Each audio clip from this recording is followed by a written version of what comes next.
Hello, ladies and gentlemen, and welcome to another edition of the Altered Confusion Thursday Night Hangout.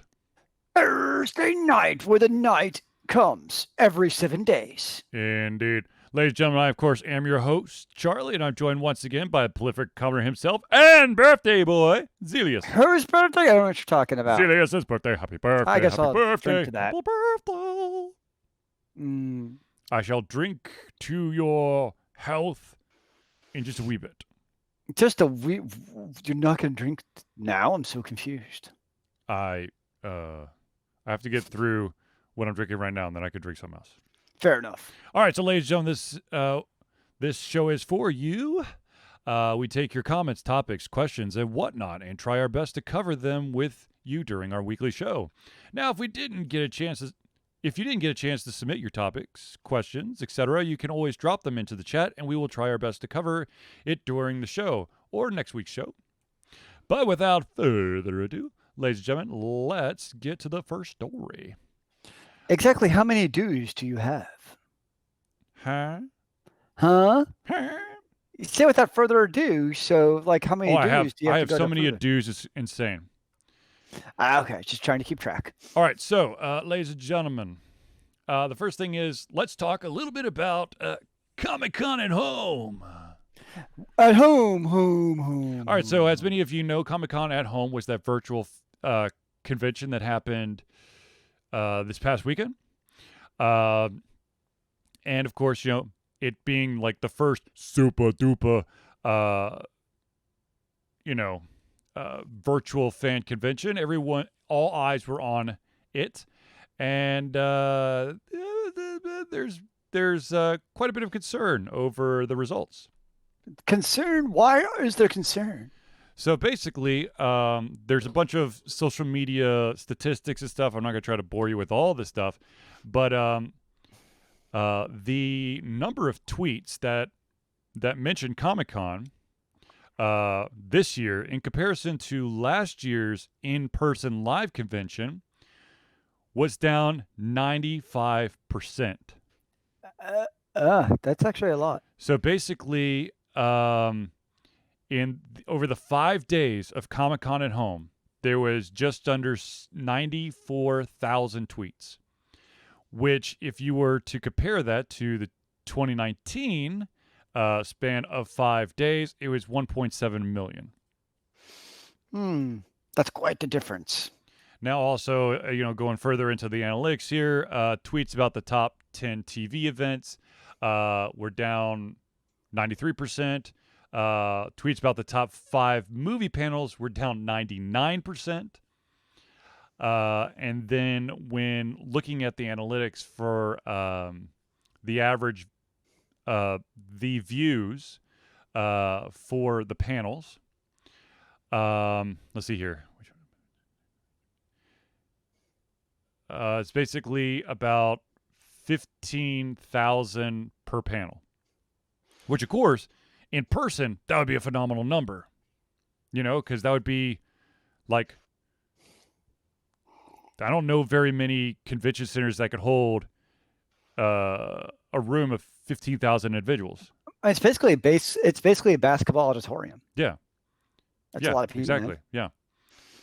But when it's strictly online and free, getting only 15,000 per panel, I mean, the just chatting section on Twitch gets more than that. Well, what were they? Did they have like a expectation of what they were going to get? Well, I mean, you still had the Walking Dead panel. You had panels surrounding Star Trek. You had 2 more Keanu Reeves movies. People thought, they would have the content. They would be able to bring individuals in, like more individuals, get more exposure. But it doesn't seem like it translated exactly that way. So I guess the quite big question will be, how does this affect, or will this continue for other virtual conventions like Dragon Con that's coming up in about a month, where all the panels and stuff, since obviously the live portion's canceled, will the part that's streamed, what will those numbers look like? Will be interesting to see. True. I think, to be honest with you, I think one of the things is that when you're at a convention, you're at the convention, you're locked in, you're ready to go. But when the convention is strictly virtual, there's unless you're absolutely 100% locked in front of your computer, you're gonna like forget. No, I agree because like think about it, like when I would go to Dragon Con in the past, it's like I would be there and people like me and others we would be posting like parade pictures and like I saw this cool cosplay. Like it was a constant deluge of updates throughout the day and week. And people like, at work, they'd be like, dude, you're going to Dragon Con, right? To post pictures. And people kind of, even people not part of the fandom know that. And so that's, it's the positive feedback cycle. But I think to your point now, you're not going to have that positive feedback cycle. So you're going to get there and you don't have, let's face it, a lot of people, it's the Instagram social media reality that we're in, right? Where people want those cool, fun, shiny pictures. I mean, for myself, that's why I actually spend a lot of time on Instagram now is I like just fun pictures without the political crap. And so I think, that combined, you don't have quite the inertia like a regular convention where people want to post and have fun. I mean, it's not as fun to, hey, take a picture of you watching live stream on your laptop is not nearly as fun. Well, to be honest with you, I think one of the things that that helps with when people actually go to conventions is that with of course what you said, the social media aspect, it's things that happen at the conventions that aren't necessarily in the panel. Like someone discovered a great artist at the vendor hall, or maybe somebody was actually like a famous person was actually out and about and was taking pictures with fans. There's not that extra like just overall like fandom hype. It's literally, here are the panels, go. Well, my experience at least is people don't, I mean, obviously some do, but for the majority, I find a lot of the postings weren't about panels themselves.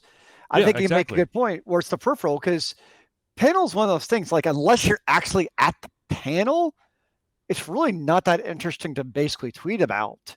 Yeah. Whereas you can take a picture of that really cool cosplay you saw, or you can take a picture of that really cool photo, art you just purchased. Right. So you could really illustrate that experience. If you see like a fun little like impromptu concert, you can record that 15-second snippet and post it online. You can do these kind of impromptu recordings, whereas you kind of go to a panel for that hour to just kind of be entertained by it, but it's like, hey, I saw this panel, it was cool. Yeah, exactly. Good story, bro. Exactly. So yeah, it kind of makes, because we are in that social media world where people want to have that immediate gratification. You don't get that out of just tweeting about a panel. So, agreed. I mean, so the other question I would have too, which I'd be interested in, so like Dragon Con. Yep. Like I don't know about Rooster Teeth, but Dragon Con, you could watch the streams in previous years. So what I'd be really curious of is, what does those stream numbers look like from last year to this year? Just purely virtual. Right. That would kind of be an interesting metric, I think, to look at. Actually, who would have the best metrics for that? BlizzCon. Because they literally they built it. They've built it to be in person and virtual. Now, what did BlizzCon ever decide? Do you remember? They've shut down for the year. They're not even doing virtual? No. And that, to me, they like really BlizzCon didn't have anything to really report on. So, dude, mobile Diablo. Christ almighty, no. Well, I think about it, though, Blizzard probably been like the perfect company to do this. Yeah. If they had something of interest, I'll grant that. But like from an actual production standpoint, that was already their shtick. That people paid a pretty decent chunk of change to attend it virtually. Yeah, agreed. Now, speaking of conventions, and we are, Zealeus, you already brought this one up, but let's talk about Rooster Teeth Expo. For those of you who don't know, Rooster Teeth is a company that basically exploded thanks to a bunch of people who decided it would be, how silly would it be if we just did a a TV show about red Halo characters versus blue Halo characters, and now it's gone absolutely out of control. No, it's not out of control. It's amazing because they've come up with a great amount of things. Now, as many of you, if you know about Rooster Teeth Expo, you know that it was canceled for in person, and everyone's been basically holding their breath to find out what's going to happen, because they said, we're probably going to go virtual. Well, that most of that is out now. Rooster Teeth at Home, of course, everything's going at home. That's the shtick, I guess. Rooster Teeth at Home will run September 15th through the 25th, so it's 10 days. But here's the interesting thing, okay? So it's the 15th through the 25th. However, on the 19th and the 20th, they will basically, there'll be no new stuff on the 19th and the 20th. They're using those days exclusively for recaps and rebroadcasting panels from the first 4 days. So basically, they're going to give you a highlight reel. So just in case you didn't catch the front end, you could basically get up to speed, and then you can, hopefully watch the second half. That's kind of an interesting idea, because now, depending on your schedule, it's almost like NFL Red Zone. Yes. Where it's like, you just get the highlights. You don't actually have to watch everything. Now, something that is different is that Rooster Teeth Expo has decided that they are going to go with four types of programming events. And they are as follows. You have the free programming, which, of course, certain panels and events will be available for anyone to watch on roosterteeth.com and on Rooster Teeth apps. They don't have the full list of programming, but it's safe to say that both anything to do with Ruby and Red vs. Blue will be free. So, boom. I just want the Ruby stuff. Now, let's move into the next type of programming. This is called first member programming. So first member is basically it's... Okay, how do I explain this? First members are individuals who are doing financial support towards Rooster Teeth. So basically, what you get to do as a Rooster Teeth first member is you hold on. Oh my gosh, I just lost my place. Okay. As a thank you to the first members, many of the panels will be available to watch on Rooster Teeth for first members only. So not all the panels are going to be viewable for everyone. For the first members, they'll get some exclusive panels. Of course, they'll give you a fleshed out program as time goes by. And of course, if you want to, you could just go over to. I'm going to drop this in the chat here. If you're looking for information on how to be part of the first, you can simply go to roosterteeth.com/first-promo. And that will get you to give you the info for being a first member. Okay, now, the third part is nighttime programming. So unfortunately, there's not going to be raves or crazy things that are going to be going down. However, these events, there will be special events that will be occurring, but they will require a ticket purchase. And on top of that, or not only that, but if you are a first member, then you get first dibs on those tickets. So, yeah. I kind of feel like, based on the previous story related to this about attendance being down virtually, I'm very skeptical of when you have this basically freemium model of an expo that people are going to pay. Not granted, it's only like $6 for the month from what I'm seeing. People are going to pay to go to those additional panels. They'll check out the free ones if they're not already a Rooster Teeth member, but I'm just very skeptical that really doing this whole kind of paid tiered subscription is going to actually reap any benefits. Okay. Hold that thought real quick. Let me do the fourth programming option. That is the What's more? virtual talent experience. Whoa! It is it's a ticketed virtual experience that you can purchase. So it allows for like virtual live meet and greets with Rooster Teeth favorites, personalized video recordings, group happy hours, and more. Of course, space is limited, and first members will get first dibs on it.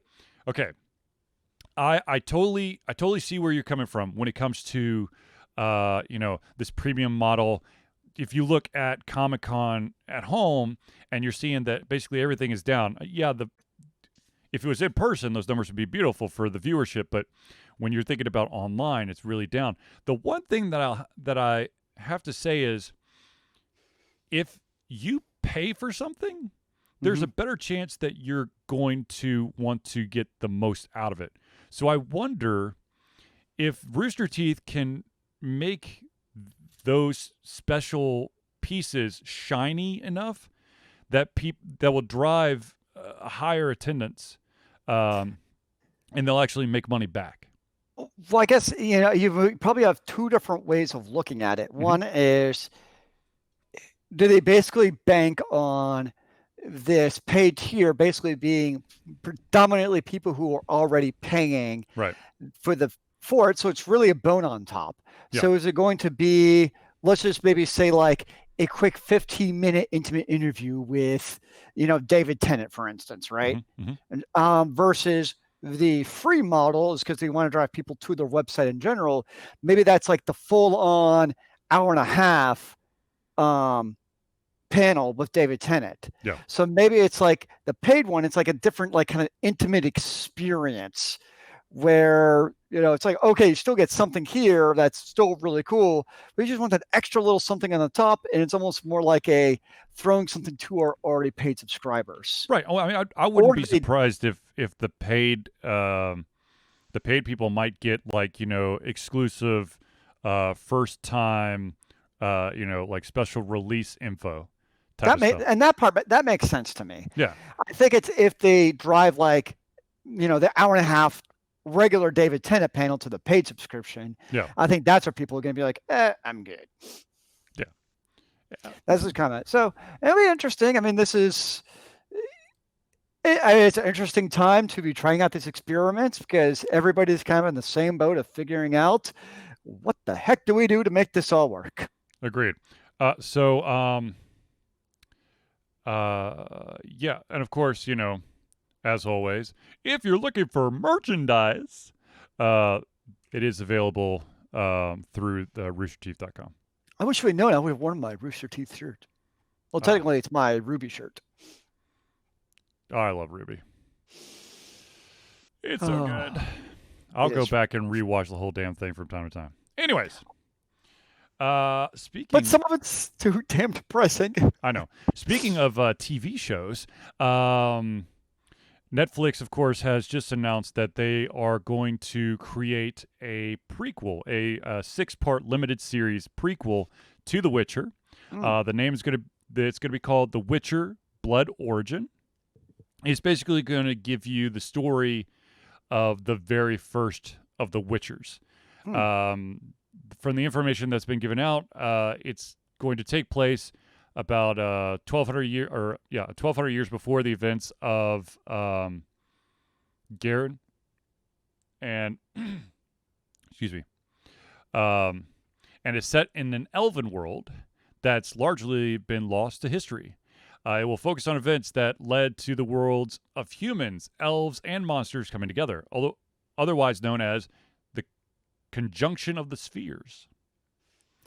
Now, they basically have the writer for The Witcher. They also have the showrunner. They've also got the series author as a creative consultant, and they've got, I mean, they basically brought in, top-notch people to make sure this goes off without a hitch.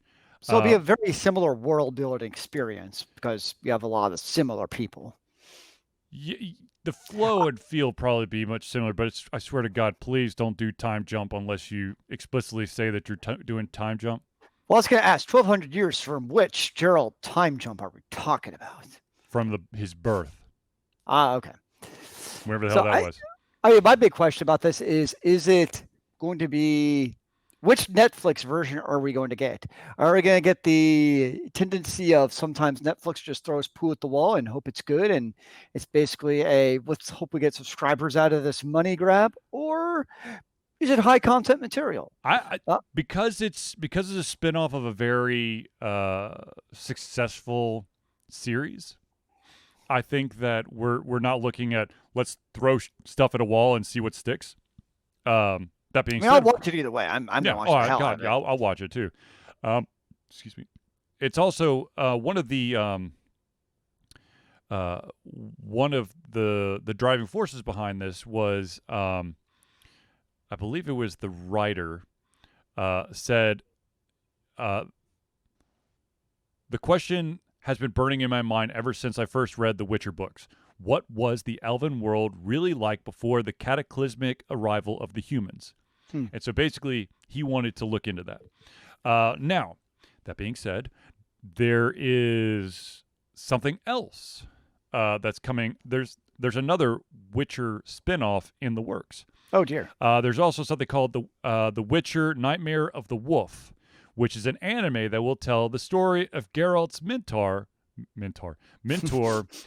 Vesmir. Now, that sounds awesome. There is no information about a release date for The Witcher Blood Origin, the 6-part miniseries, or the anime. But the rumor is that the second season for The Witcher is going to resume production soon. I want it all right now. Yeah, we'll see how that goes. Well, obviously that's not going to happen. No, well, you never know. Well, not right now. Maybe like a week from now. I can be optimistic, right? True. Yeah. All right, so changing gears ever so slightly. Some of you have probably heard about some crazy stuff called, I think they called the Giga Leak. Nintendo, someone basically broke into Nintendo's like servers and basically just across the interworkings of the interweb. And of course, once something is out there, it spreads like a virus. Sounds like real life. Yeah, exactly. So basically, I'm gonna hit a couple points about what this Nintendo Giga Leak had in it. I'm not gonna go into all of the little minute details, but basically, we're talking original 3D model of Link on their oh my gosh, experimental 3D engine that dates back to 1994. There was a bunch of art assets for games that have been scrapped. Some of the reasons behind Star Fox 2 never being made. There was supposed to be a Zelda game that included blood and rust on weapons. So maybe, wear and tear all the way back then. There was leaks about Pokemon and their suspected evolutions. But there was also a bunch of stuff that was very personal, and yeah. So basically, let's say that a lot of people are going, look, here's the deal. It's cool and all for us, the consumers, the fans, to see all this stuff because you're going, we're going through this, oh, what could have been? Wouldn't this have been awesome if? But there's also like personal information, calendars, private conversation between developers, emails, diaries, all that stuff. And so you got to look at it from this. First of all, it's an invasion of privacy. Second of all, as much as I love seeing like stuff from games that never get to see the light of day, this is a direct quote. It said, let's say a writer. Let's say you're a writer, and one day you log on, and all of your unpublished janky drafts and ideas get published to the internet. That would suck, right? Lose I would control think so. over your own work. And so you got to look at it from that point of view. Yes, it's absolutely cool and interesting that you're seeing all this stuff. There was like an original. There was a picture of one of the original rooms in one of the Zelda games for the 64. And a lot of people are like, "Wow, it's amazing," but at the same time, when you look at stuff that's not super duper polished, or you look at stuff that you probably shouldn't have been looking at, Yeah, it's a fascinating look at history. Yes. But at the same time, like, these were also probably not published for a reason. So it's an interesting archaic. I think also the fact that, because from what I've seen, it was really N64 games. Yes. Yeah. The vast majority, there was a lot of focus on the N64. So at the same time, they're older games. So really, it's almost like a look through history of almost like a alternate timeline of what could have been. Yes. But was not of. But I can also definitely see. So I find it fascinating just from a little bit of a selfish perspective of just wanting to know what could have been. Right. But I could definitely see the other side of it where this was not meant to be public. And did you see there's screenshots of file structure. Oh yeah. I did not see that now. We live in a very chauvinistic environment, and we know that there's sexism running rampant in the industry.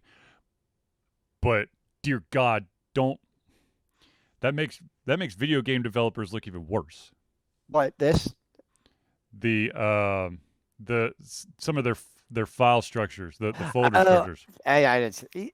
I mean, you hear stories sometimes. It's like at companies with the server admins, because it's usually a boys club. Yeah, of course. And things will be named in ways that should not see the light of day. Exactly. It's the same. I hate this stupid phrase, but it's kind of the same thing as what happens in Vegas stays in Vegas. Yeah. Everyone has very eclectic, unique, sometimes bigoted, sexist, crazy stuff going on in their brains, and this is kind of like airing out some of that craziness that no one needs to know about. For the most part, if you don't want somebody to see the light of day, don't put it on a computer. Yeah. There's always that chance that you think you're on some super uber duper secure server and whatnot. There's always that chance that no such thing. It's going to get out. Absolutely. Yeah. So. Yeah. Yeah. So, but what if you're like me and you're the only system administrator who sees the file structures, dude? I'd still smack the shit out of someone for some of those file structures. But anyways, changing from Nintendo-based games to a series that lived on the PlayStation. There was a series that I'm very fond of, and I have number 1, number 3, number 4, number 5, and that, of course, is Suikoden. You skipped a number there, dude. Because I don't have number 2. No! So basically, Suikoden was this like crazy JRPG where you're on a mission to collect over 100 heroes. Either you're going to meet them or they're going to join your party. In order to get the perfect ending in Suikoden 1, you had to find all 108 stars of destiny. That sounds like way too much work. I had 106, but I'm not going to go. I'm not salty about it all. I'm going to let it go. Anyways, so many of the people, especially the director and the producer, producer, and writer, same guy, for the Suikoden series, Yoshitaka Murayama, is leading this project for basically a spiritual successor of Suikoden. It's called, I'm going to butcher the name, but I'm going to try. You didn't chronicle 100 heroes, so I wonder how many heroes you're gonna have to get. He is I part. really hope it's just like 99 to drive people neurotic, It's thinking there's 99 100. heroes if you don't count yourself. Oh, Ooh, yeah, that's right. So he's part of a brand new developer called Rabbit and Bear Studios. Um, it's expected to launch. Here's the interesting thing. It's expected to launch on the PC in the fall of 2022. Now, here is another interesting twist. They are going the crowdfunded route, and the crowdfunding should start next week. I really hope the milestones or stretch goals are how many characters. Like if they've raised like $20 million, it's like 600 characters to collect. Jesus, no. Don't do this to me. Oh God. I'd This barely got totally survived off trying rails. to find 108. 607. Like what? No, now here is just to give you a little bit even more validity of what they're trying to accomplish, you have the lead artist for Suikoden, who is also the lead artist for Suikoden 4 coming back on. Fascinating. You have the director of like the two spin-offs of Suikoden, which there was a Suikoden Tactics and there was another kind of like meh RPG, but you're going to have him, that person jump on board as well. You're going to have the composers who basically worked on the Valkyrie Profile and Dark Souls music. So I mean, you're getting some, heavy duty, So what was backing. your favorite Suikoden? I have to say one or three. And I would, of course, if I played two, I'm sure that I would immediately say two. 4 and 5 just felt tired, but 3 was kind of fun. 3 was the first time that you really had like branched off stories where you're not all in one place. You're playing as 3 different characters. It's kind of what Fire Emblem stole for this last one. But yeah, I would say 1 or 3. Now for those kids out there who may not even remember Suikoden at all, Suikoden 5 was released for the PlayStation 2 in 2006. And then there were some spin-offs and stuff. Konami, who is the company behind it, officially just stopped development of any Suikoden stuff in 2015. So it's been more than 5 years since last Suikoden has even, been talked about. However, I'm definitely going to keep an eye on this. I'm not going to lie. As much as it continues to pain me to know that I will never have the complete set of Suikodens, I will be paying attention to this. But here's the thing, and this is, you got to take this with a grain of salt. My one fear, and I think that they're going to be able to kind of like skip over this, is some people out there might remember something called 38 Studios. 38 Studios was a company that was founded by Kurt Schilling, a baseball player, and he basically wanted to make an RPG, and so Kingdom of Amalur, and so he got some heavy hitters to be a part of it. I mean, he got the like super fantasy writer, which was it? Salvatore. R.A. Salvatore. There you go. R.A. Salvatore. Mr. Christie. Basically wrote the entire story, original story for Kingdom of Amalur. And Kingdom of Amalur, The Reckoning, was supposed to be like a jumping off spot for their MMO. Of course, that game didn't do as well, and then they had to file bankruptcy. They couldn't pay back all their loans, and then so that, of course, is when I hear something like this, if you've got a bunch of like super duper mega hitters coming together for this thing, it makes me pause. However, no offense to Kurt Schilling, but I don't think he had the enough information to successfully run a video game company. Whereas, I mean, you're looking at guys who have a ton of video games under their belt coming together. Well, so just to give you an idea, their Kickstarter just launched, 29 days to go, Mhm. and it's already raised with a target goal of $500,000, $2.4 million. Gee, what a surprise. And just to kind of give you an idea of this kind of fascinating looking at their tiers. So their top tier, which is about 500,000 yen, I think is their currency, Okay. which is about $4,700 in US dollars, already sold out. Of course. The next lowest tier at 3,666 US dollars or 385,000 yen, already sold out. Mm-hmm. The next one at 350,000 yen or 3,300 US dollars, already sold out. It just keeps on. I'm going to stop there. No, but that's the it thing. Just keeps on going where all the top tiers are already gone. Okay, but the other thing, as we're talking about this, and we're talking about the crowdfunding thing. I just hope it doesn't, and I'm pretty sure it won't. But I just hope it doesn't go into like a Star Citizen thing where they try to expand too fast, and then they have to pull things back, and then shit then they start like making modules. Of different studios at different places, and I don't think they will. I think that they probably have the wherewithal to just make the game so damn shiny and special that it will melt our brains. Well, so they do have their stretch goals, as most games do now, and they have listed what the goal up to $2.5 million is, which is the Korean localization. So they had very specific goals up to about 2.5. After that, it's like paintballed out or something, I guess, to give us a surprise. Yeah, man, you gotta be surprised. You gotta build that suspense. Oh shit, it's actually on Kickstarter. That's not good for me. Yeah. Oh no! Help me! My wallet's starting to run away. I mean, they already got the fishing mini game, bro.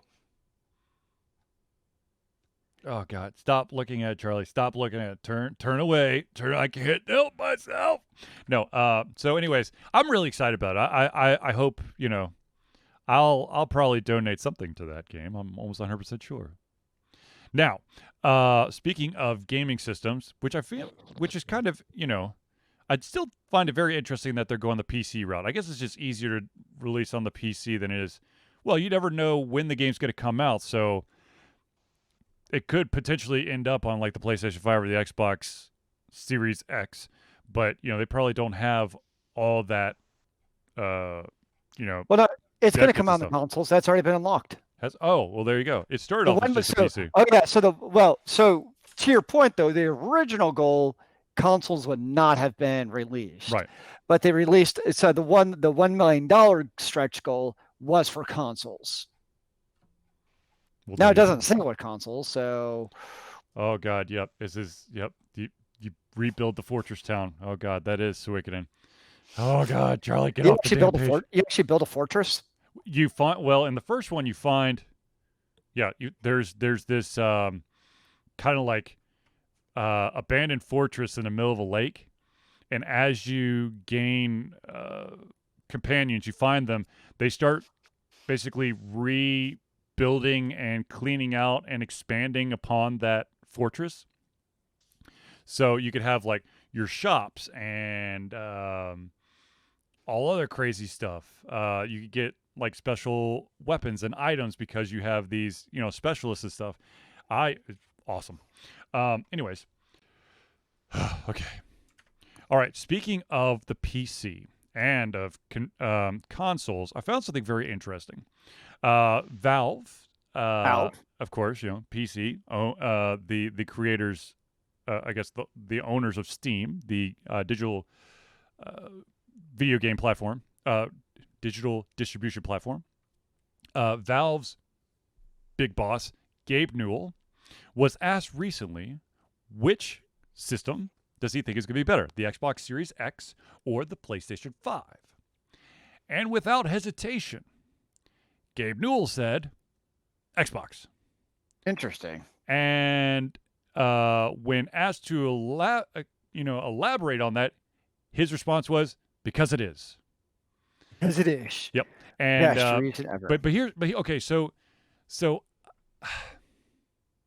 I find it interesting that he said that, and I wonder if he says, I don't have a stake in this console war because I'm PC, but it can't hurt that the Xbox Game Pass is now available on the PC, and that Halo is fully available on the Steam console.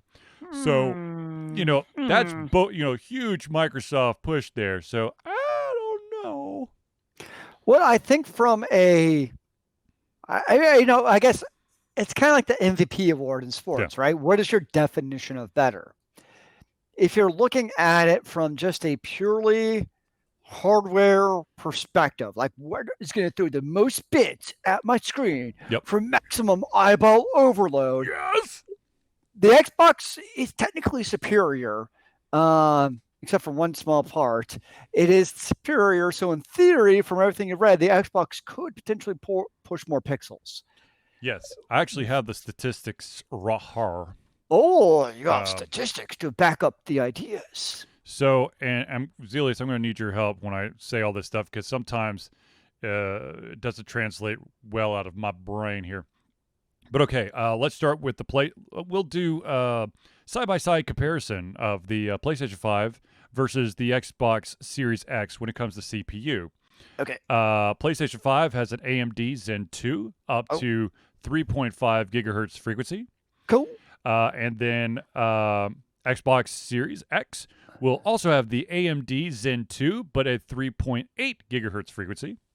So basically, it has a slightly upgraded processor over the PlayStation. Now, the one caveat, if you're building a PC, those two processors from when you're looking at your frame, because most at that point, the Xbox and the PlayStation 5, I think it's safe to assume that on particularly in this case, let's look at AAA titles. They're going to run at they're going to run at the same resolution. Right. I think it's safe to assume that. Right. So at that point, you're basically looking at what pushes the maximum FPS.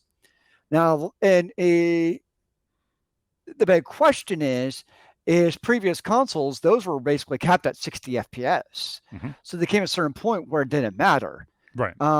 Now, are these going to be capped or uncapped? So if they're uncapped, then the Xbox may get a few more FPSs.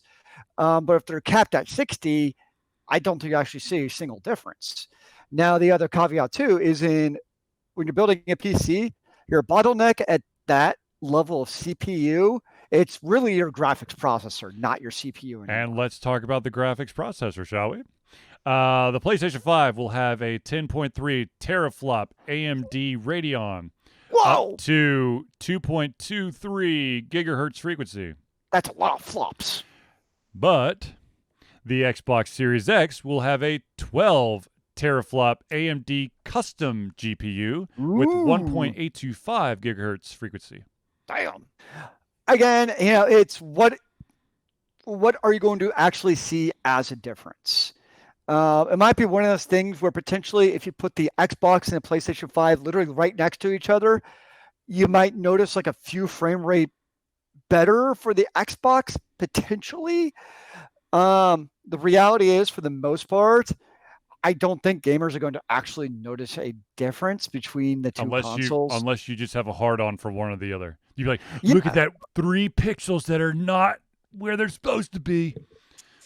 Yeah, I think really it comes down to, from a hardware perspective, just choose the console you prefer for whatever reason. What they need to do is I think Microsoft had a first party studio do this, but there was a game that really showed the oomph behind an Xbox 360, and it was called 99 Nights.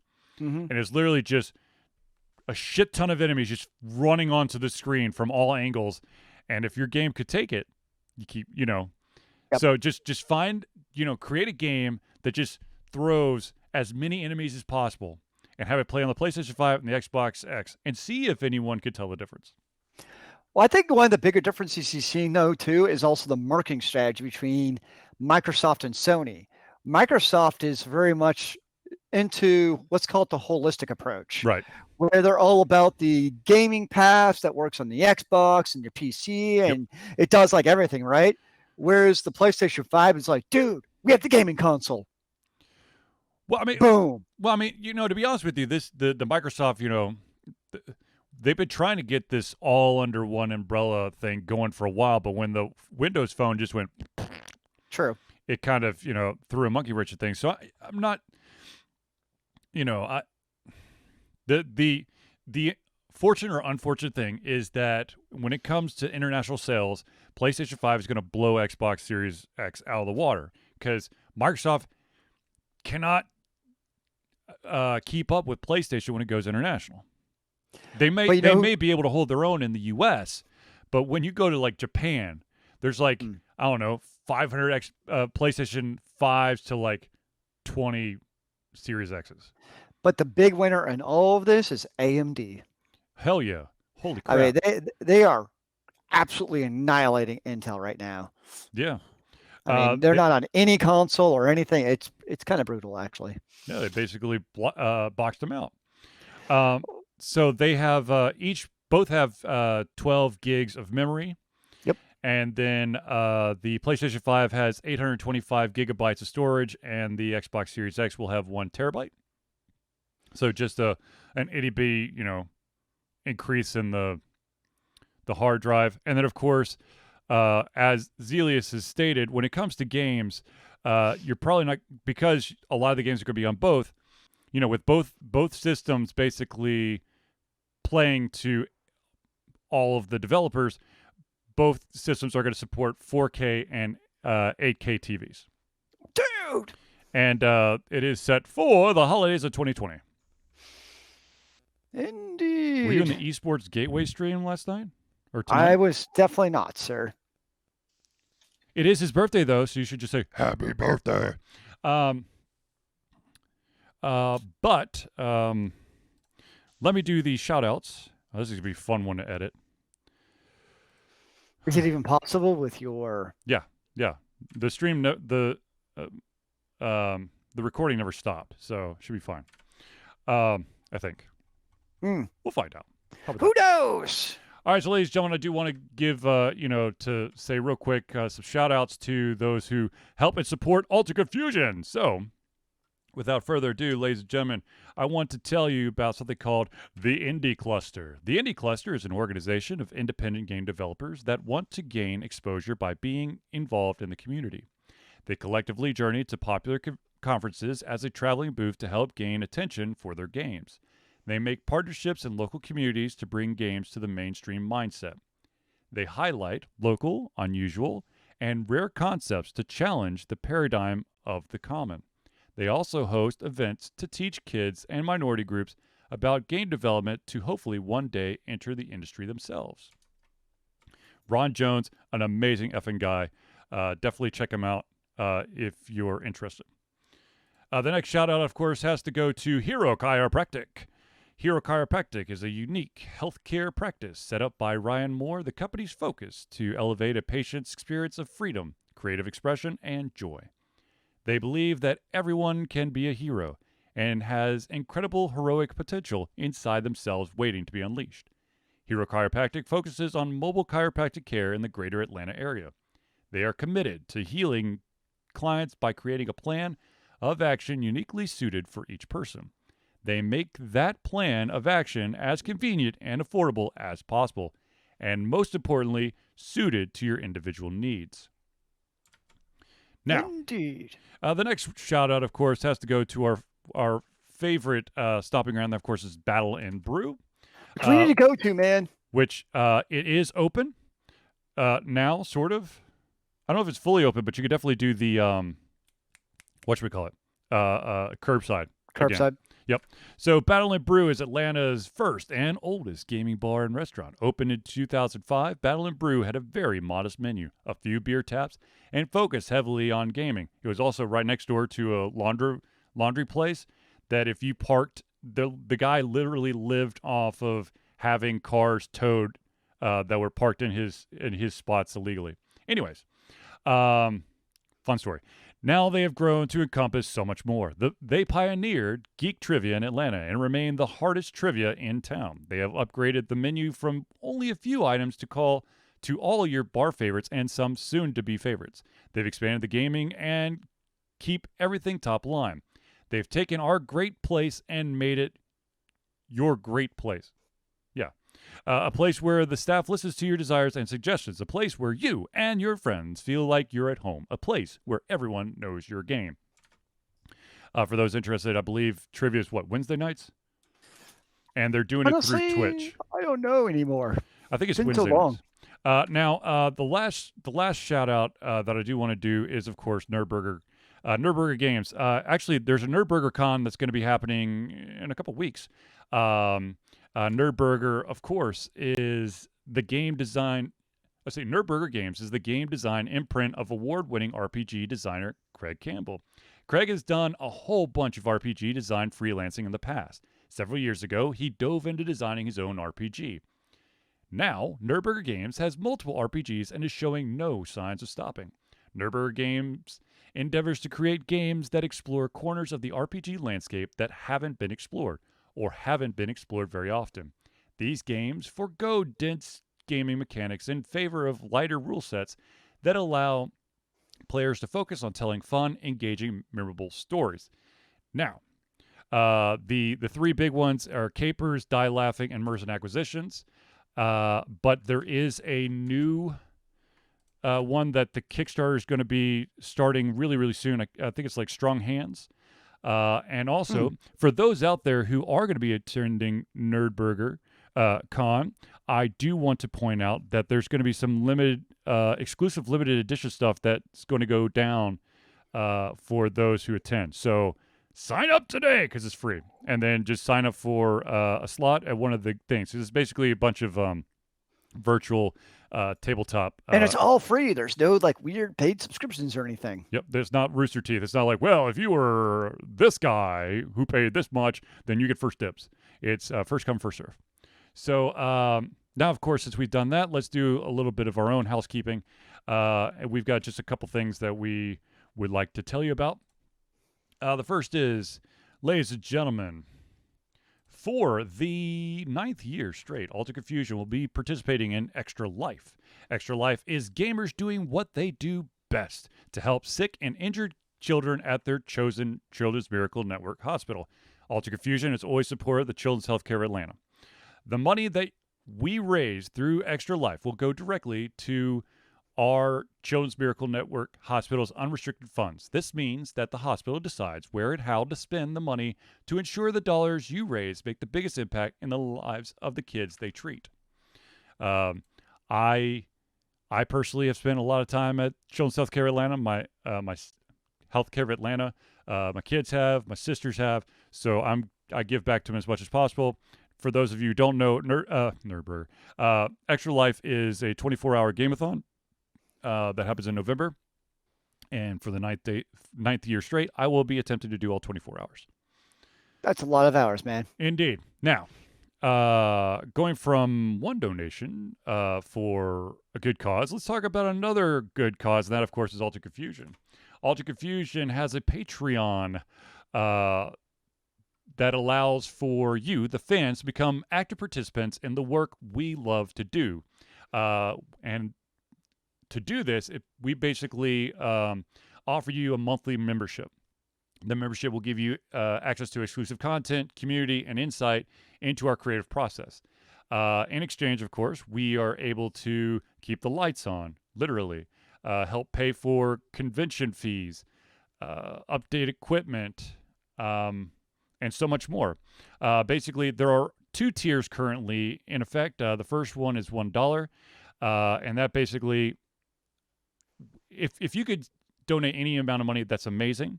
But we have a $1 tier and we have a $5 tier. If you decide, and once again, I want to make this abundantly clear, it is a monthly membership.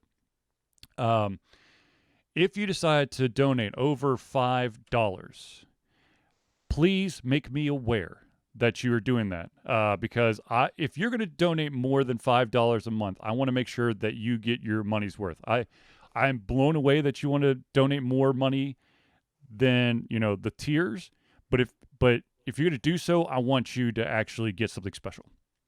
Indeed. Possibly, maybe a limited edition Sign Mountain Dew. Steve comic book, or signed Mountain Dew, or Damn. a box full of my brain doodles, something like that, What about a Funko Pop? or one of my extra Funko Pops. You have extra Funko Pops? Yes, I've got 2 Oh. right now.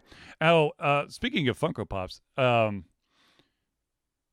ladies and gentlemen, some of you out there may not want to do a monetary donation, but you want to donate something to the show physically, be it like a T-shirt or a coffee mug, or maybe I don't know, maybe you've got a board game that you want to give it to us or whatnot, or if you want to continue the trend of anonymous Funko Pop donors, which seems to be the hot trending topic, all you need to do is send your items to 1551 Dunwoody Village. That's DUNWOODY Village Parkway, number, this is super duper important, number 88276. That is the P.O. Box number. If you do not put that on there, it will go to the post office proper and will be returned to you by the end of the week. And of course, the city is Dunwoody, once again, DUNWOODY, Georgia, zip code 30338. Now, if for those out there who love some Altered Confusion but don't have anything to like physically give or monetarily, the best and greatest thing you could possibly do is by following us on all our social media platforms, sharing out anything that, any of the awesomeness that we give you. Make sure that you keep up with the fact that we do post all these videos to YouTube, and we also have a podcast audio-only version that goes onto Podbean. It's definitely on iTunes. I believe it might be on Pandora and Spotify now, and it might be in the Google store. I did a bunch of submissions recently, and I can't remember where they are. Everywhere you can listen to it over and over on repeat. Yeah. But if you do want to, if that's all you could do, that's amazing. Tell your friends, and also please understand that this show is for you. So if there's topics, there's stuff that you want to talk about on the show, get it to us either before the show or during the show, and we'll try to cover as best as possible. All right. Now, ladies and gentlemen, we had a question that came in, and the question from a viewer was, hold on, I want to make sure I get this right, because knowing my dumb self, I'd probably get it wrong. I have full faith in you. Thank you, Zealeus. Totally is today's Metacritic score, so basically back in the day, game publishers, basically their willingness to have a sequel created from a game was based solely on an aggregated score of Metacritic data. Basically, I think it was, okay, let me see if I get this right. If you had an 84 or below, there's only a 30% chance that sequel is going to be made. If you had an 85 or above, there's an 80% chance that your sequel is going to be made. So, fast forward that into this now gaming landscape.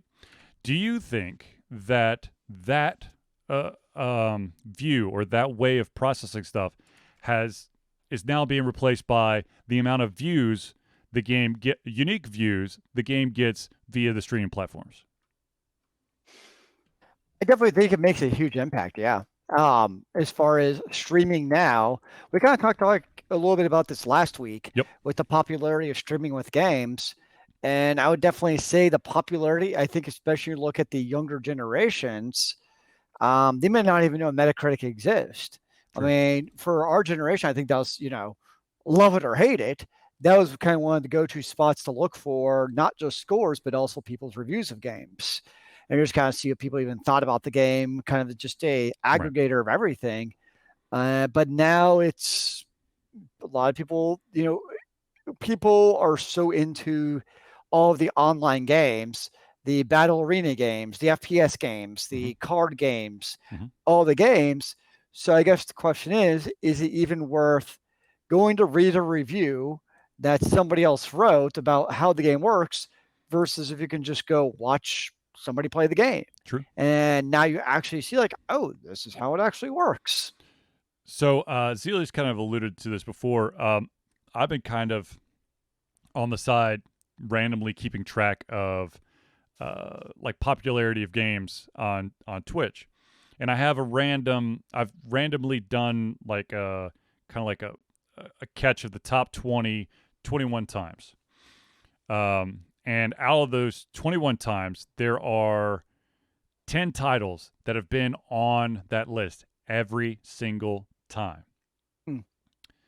Apex Legends, Call of Duty Modern Warfare, Counter-Strike Global Offensive, Fortnite, GTA 5, Just Chatting, League of Legends, Minecraft, Valorant, and World of Warcraft. World of Warcraft, really? Every single time. I would not have thought that'd still be on there. That's interesting. Oh God, yeah. There's World of Warcraft. Let's see. The last time I did a sampling, World of Warcraft. Let's see. That was this morning at 8:45 a.m. World of Warcraft had 45,000 viewers. That's crazy, man. League of Legends had 234. Just for some context. Fascinating. But I love, like, I hate trying to like correlate data, and I will never be able to do like finances, but I love to like look at data and the analytics and stuff. And over that 21 spanned the grab of information, I've been able to see that a game like Hyperscape, a game that just came out from Ubisoft when I started doing this, it was basically averaging, the first time I pulled was 12.1K.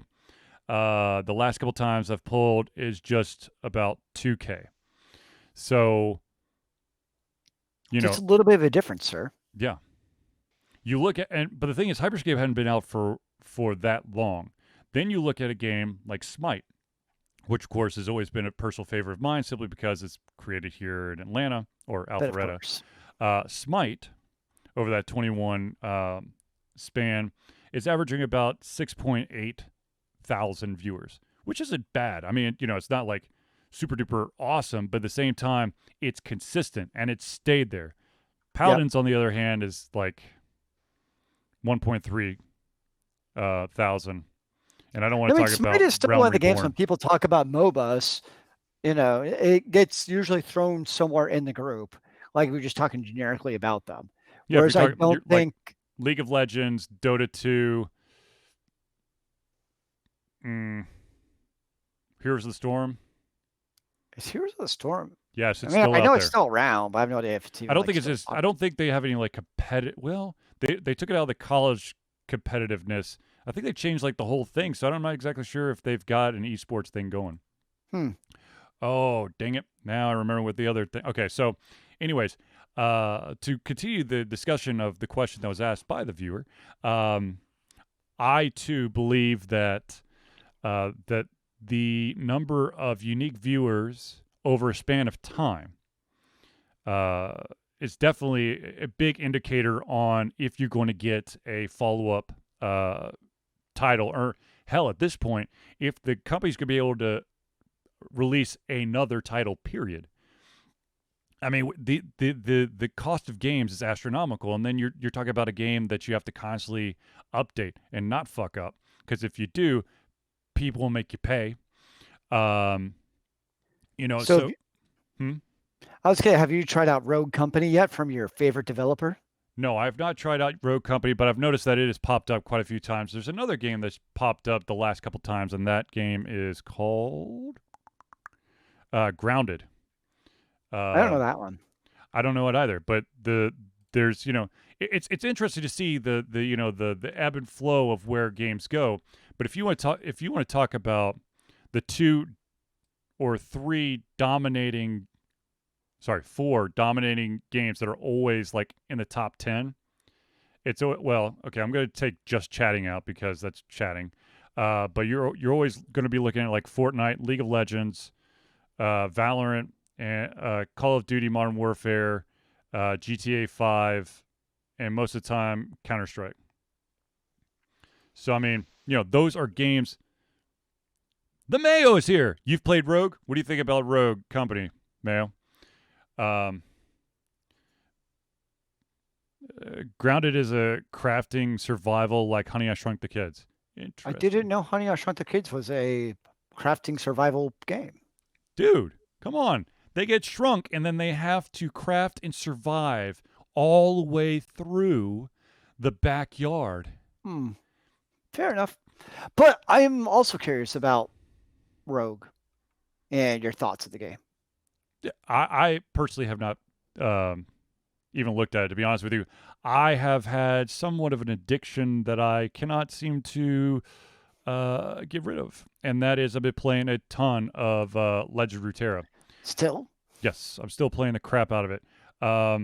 Now, for those that are wondering about the analytics, because basically what I've been keeping track of for myself is Hyperscape, talk shows, a podcast, Smite, Paper Mario, which I've been playing a shit ton of as well, Legend of Runeterra, and then Paladins. Legend of Runeterra is basically 2.5K. It's averaging about that. And it hasn't been out all that long. If you want to look at, as much as I would love to say it should surpass Hearthstone, you have such a huge backing and support system for Hearthstone because Hearthstone's been out for God knows how long. So Hearthstone, let's see, the last time I looked at it, Hearthstone was averaging about 30,000 viewers. So just a wee bit above. If you like Counter-Strike Global Offensive, then you'll like Rogue. Interesting. But, it's just... So many shooter, like MOBA, genre, fighter, etc. games. Yeah, I mean, but, you also have to think that 4v4 plant the bomb stuff. Gotcha. And that's Valorant, too. I mean, that's what you're doing. You're trying to plant the bomb or try to stop them from planting the bomb.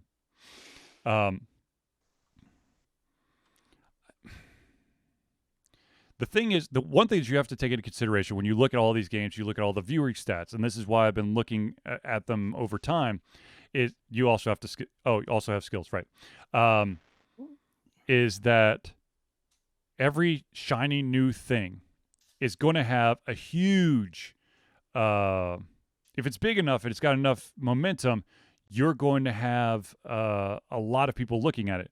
But it's interesting to see how fast that decline can happen. So what is it about some of these shiny games that keeps the trajectory upward versus just falling off of a precipice? Well, it's got to be something unique or something very polished. I mean, you look at since Valorant has been, thrown out there, it has whooped the shit out of Overwatch every single time. I don't think I've ever seen an instance where Valorant has been below Overwatch's numbers. And what is that made Valorant a shiny pea in the pod versus Overwatch? I think the problem is that Valorant still has that shiny new feeling and there's still new stuff coming. The problem is Overwatch got comfy with what they were doing. Blizzard got comfy with what Overwatch did. And then basically the name of the game kind of changed and they didn't keep up, and now they're paying for it, brutally paying for it. And there's millions upon millions upon millions of dollars on the line because they screwed the pooch, which is probably even more reason why. Have you talked about Carry On? No, we didn't. So there's a game that just came out called Carry On, and I'm not 100% sure about everything about it, but the one thing I do know was that they had to replace the icon on the Nintendo Switch for Carry On because apparently it looked like an alien's vagina, and people found that very disturbing. What? Yeah, that's I'm not telling a lie. That's what a lot of people thought it was. They had to replace the logo icon because people said it was an alien's vagina. But yeah, Carry On is another game that has definitely creeped up there, but I haven't really seen it a lot in the views as of late. Like I said, I've been just randomly doing samples here. Sounds interesting. Yeah. So for those who don't know, Carry On is a reverse horror game in which you see the role of an amorphous creature of unknown oranges, stalking and consuming those that have imprisoned you. Yeah. So you get to go kill in your perspective, the evils. Because they Only about imprisoned you, 4 man. hours long for $20. But then the question is, what about replayability? Because there's a lot of games that you can fly through fast, but if it's got replayability, you kind of give it a little bit extra leeway. I mean, it looks kind of like a 2D platformer, so I'm not sure what the replayability would be on that. So far, no replay. That's a little, $20 is a little much. I mean, hell, it's Steam, so give it about 2 months and it'll be $5. Yeah. I mean, that's just how Steam goes. No, absolutely, right. Right. That's just kind of the reality, for better or for worse. So, I mean, it is kind of interesting, though. So, it's in a way, Steam has kind of created almost the cycle where they've had such great sales, where we all, have games in our catalog that we'll probably never play because we bought it during some crazy sale. So, I see, like let's just take the Switch, for instance, right? The Switch does not have. I know they have sales, but they're not always the biggest and greatest, and they don't really happen frequently. So I'm actually a little bit more liable on the Switch to just go ahead and buy the game because I know waiting's kind of a fool's chance. Yep. Versus on Steam, they're having a sale. Like there's absolutely no question it's going to come. It's your wallet immediately goes, oh, Steam sale, I'm leaving. And it's on Game Pass. Yes. Yeah. No, it's interesting to see some of the games that have come out there, and then see how they're doing when it comes to the viewers. The really crazy thing is when you see games that are just, you're like, what the fuck? Ground is on Game Pass too. So here's something you're going to love about the game. So I'm reading some of the reviews quickly, and this is Charlie's favorite thing ever in video games. Oh, Christ. After an hour, I keep running around in circles through places I've already been, looking for where I'm supposed to go. It's a linear game, but it has you backtracking for specific areas with new abilities to go forward. Okay, so I want to put a caveat on that. I'm okay with backtracking if it doesn't require me to go through load screens. Like if you're going to require me to backtrack and to 3 places back, and I have to go through 3 load screens to get there, to then go grab something and then go 3 load screens back to complete it, I'm going to punch someone. Okay, no load screens. So that's good. That's a fair caveat. Yeah. But like I said, I've been playing basically exclusively Legends of Runeterra, so I'll spend a little bit of money in that too. It's not reasonable. I think I put enough time in that $40 it's going to be okay. I mean, yeah, I totally get that, yeah. But anyways, I feel like there was one more topic, and I apologize if I've blundered it. Oh shit.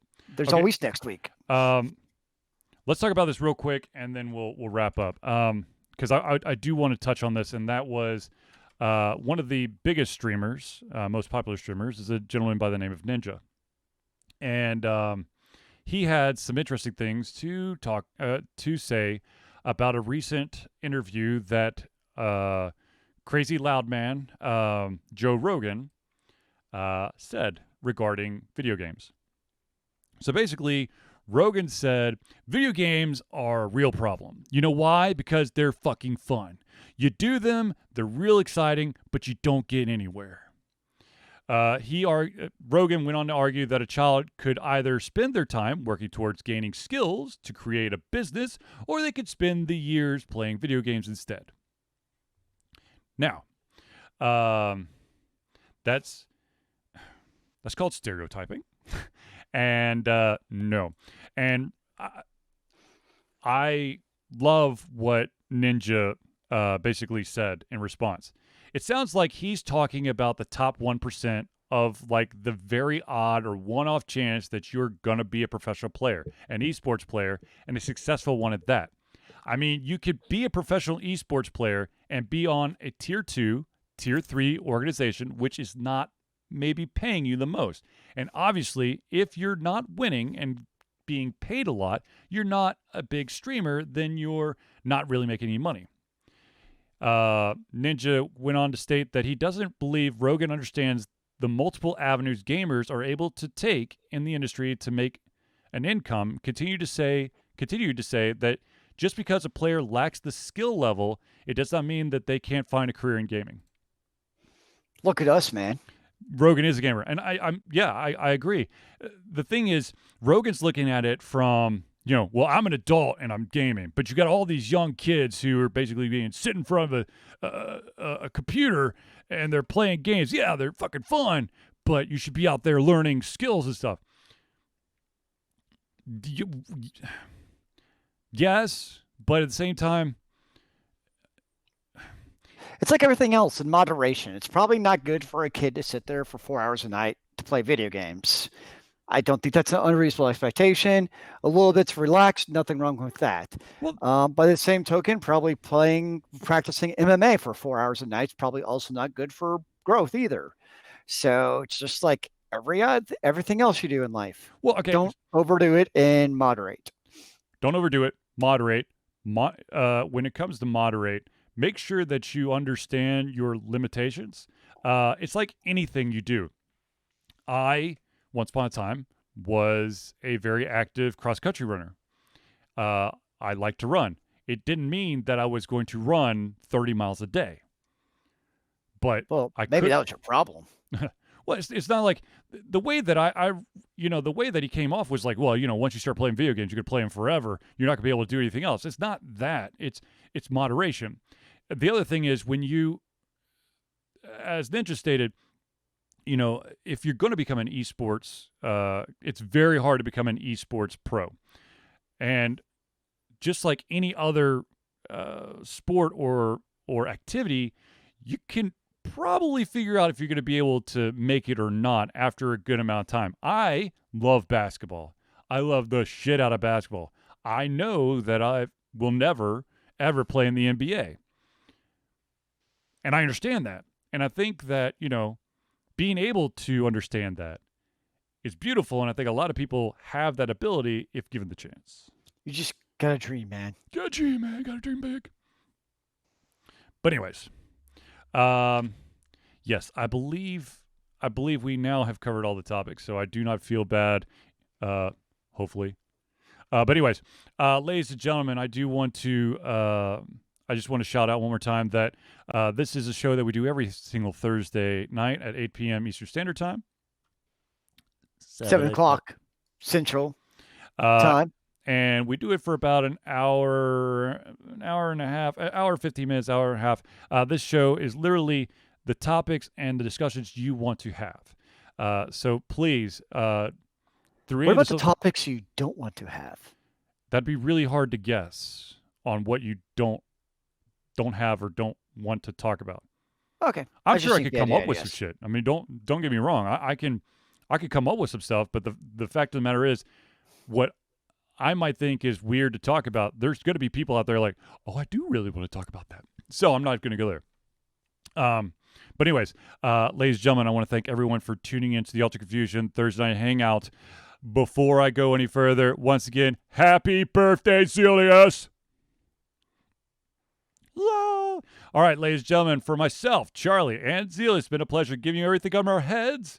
I'm Alice, and of course, our hearts will be back next Thursday for another Thursday Night Hangout. Remember, kids, keep on gaming in the free world. Amen to that, brother.